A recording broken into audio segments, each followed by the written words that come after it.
Emes, Bamidbar, Shavuos, Shnas Dov Reish Lamed Aleph. A mixture of words from Shavuos 5, 6, 34. Eretz Yor V'Shokta. There's a medrash that Sfas Emes is quoting that the earth was afraid. What was it afraid of? We'll see in the medrash here. It says,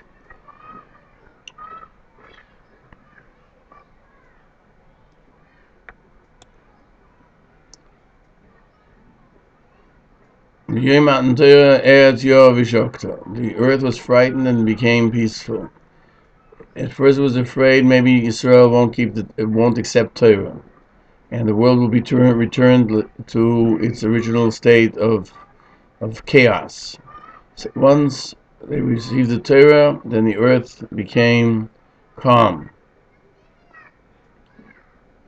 So the Sfas Emes continues. Even though we have a rule that it would be better if the world wouldn't be created than being created because we cannot fulfill our obligations, but to go back to begin again without a rectification, that's even worse. That's why they say that now that it was created, Yivav Sheshu Ma'asav. In other words, let's utilize that which we have. The fear was a preparation to creation to receive Torah.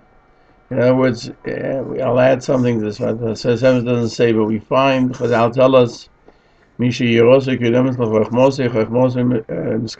somebody whose fear of Hashem is greater or precedes his knowledge of Torah, then his Torah remains.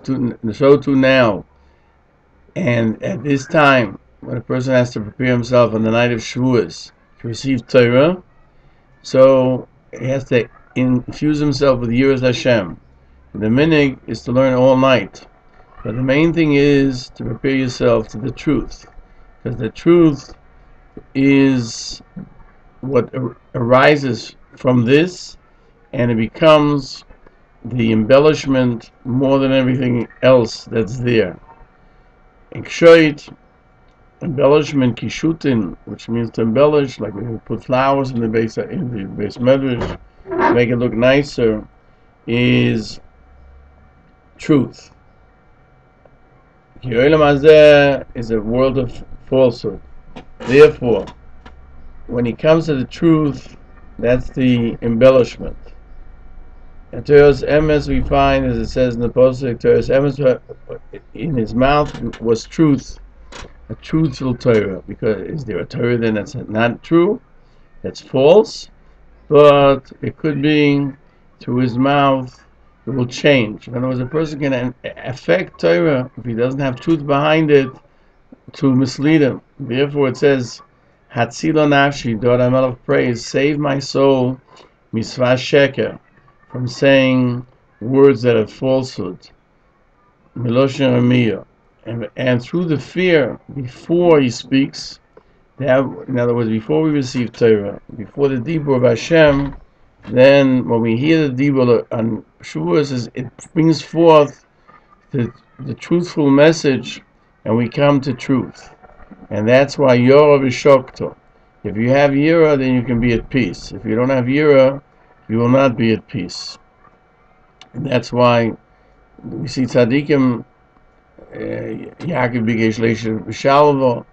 Once you see truth, there's a reason to rest on it. The Gemara says, "Sheloi samto chelki miyoshvi kronos." We thank Hashem that He didn't make us those who sit on corners and just speak, as it says in the Zohar, because the Torah gives life to everything that exists.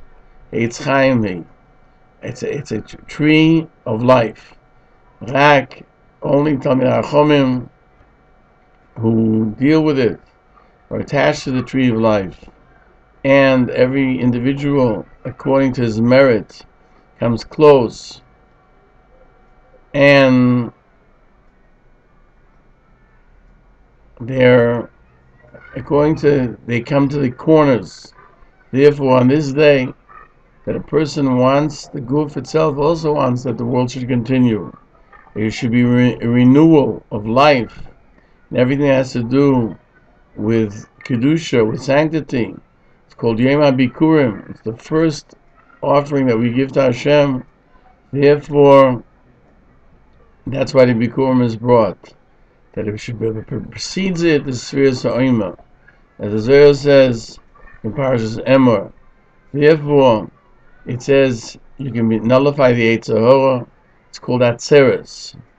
You can gather all your strength to nullify it to receiving the Torah. As Sfas Emes says, we have to prepare with Yira and be willing to accept all that Torah wants to give us, and thus be zeicher to learn Torah with truth and have your Shemayim and have a lechtig in Kabbalas HaTorah.